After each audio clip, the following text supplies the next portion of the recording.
बेटा अब आप ये देखो कंबस्शन एनालिसिस क्या होता है। ये एक ऐसा एनालिसिस होता है जिसमें हम किसी कंपाउंड में मौजूद उसके एलिमेंट्स की परसेंटेज, अमाउंट या क्वांटिटी को फाइंड आउट करते हैं। हम इनकी परसेंटेज एलिमेंट्स की फाइंड आउट किस तरह करते हैं, इसके लिए हमें करना पड़ेगा ये कि ऐसा कंपाउंड जो कार्बन, हाइड्रोजन, ऑक्सीजन या कार्बन और हाइड्रोजन से मिलकर बना हो, हम उसको जला देते हैं ऑक्सीजन की मौजूदगी में। ठीक है। तीसरा पॉइंट इसका क्या है, ये एक क्वांटिटेटिव एनालिसिस होता है।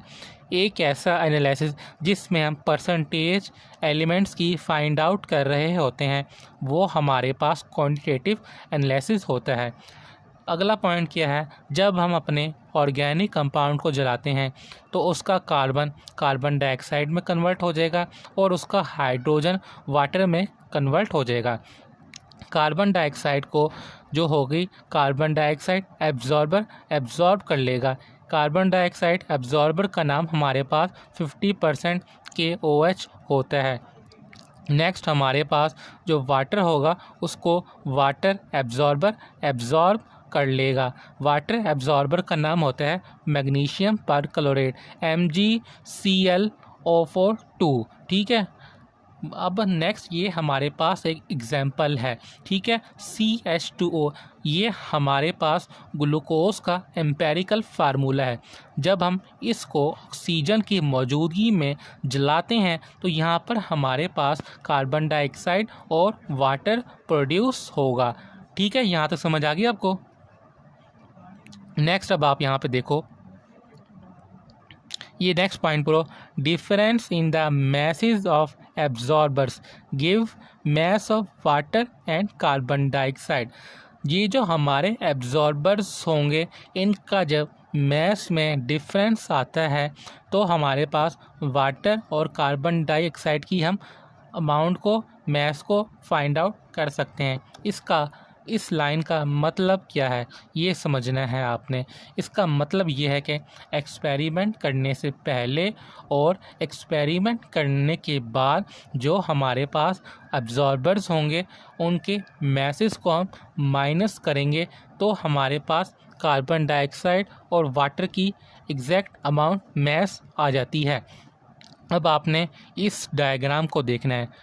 ये सबसे पहले ट्यूब है, इस ट्यूब को हम कंबस्शन ट्यूब कहते हैं और इसके साथ एक फर्नेस को, भट्टी को अटैच कर देते हैं जो कि हमारा ऑर्गेनिक कंपाउंड को जलाती है।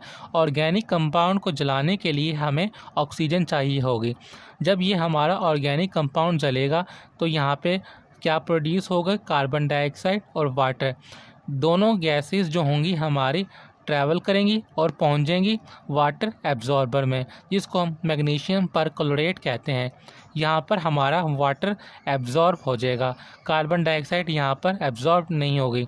तीसरी ट्यूब में, जिसको हम 50% KOH कार्बन डाइऑक्साइड एब्जॉर्बर कहते हैं, यहाँ पर हमारी कार्बन डाइऑक्साइड एब्जॉर्ब हो जाएगी। नेक्स्ट ट्यूब में ऐसी गैसेस जो कि हमारे रिएक्शन में इन्वॉल्व नहीं है तो हम उसको नेक्स्ट फोर्थ ट्यूब से उनको निकाल देंगे। ठीक है। परसेंटेज अब हमने फाइंड आउट करनी है तो उसके लिए हम क्या करेंगे, फार्मूला लगाएंगे। परसेंटेज ऑफ कार्बन को हम, फार्मूला क्या होगा, mass of carbon dioxide divided by mass of organic compound multiply by 12 divided by 44 multiply by 100। Mass of carbon dioxide पता है आपको किस तरह हमारे पास आएगा। मैस ऑफ ऑर्गेनिक कंपाउंड वो कंपाउंड है जो हमने टोटल लिया है। 12 यहाँ पर हमारे पास क्या है, कार्बन का मैस है। 44 हमारे पास यहाँ पे क्या है, कार्बन डाइऑक्साइड का मैस है। जब हम इनको 100 से मल्टीप्लाई करते हैं तो हमारे पास कार्बन की परसेंटेज आ जाती है। इसी तरह हमने हाइड्रोजन की परसेंटेज फाइंड आउट करनी है। इसका फार्मूला क्या होगा, mass of water divided by mass of organic compound multiply by 2 divided by 18 multiply by 100। ठीक है। 2 यहाँ पर हमारे पास 2 हाइड्रोजन एटम्स का मैस है। 18 जो यहाँ पे 18 है, यहाँ पे हमारे पास वाटर का मॉलिक्यूलर मैस है। ठीक है। नेक्स्ट हम क्या करेंगे, ऑक्सीजन की परसेंटेज को फाइंड आउट करेंगे। ऑक्सीजन की परसेंटेज हम इस तरह फाइंड आउट करते हैं, जो हमारा ऑर्गेनिक कंपाउंड होता है उसमें कार्बन और हाइड्रोजन की परसेंटेज को 100 में से माइनस कर देंगे तो हमारे पास क्या होती है, ऑक्सीजन की परसेंटेज आ जाती है।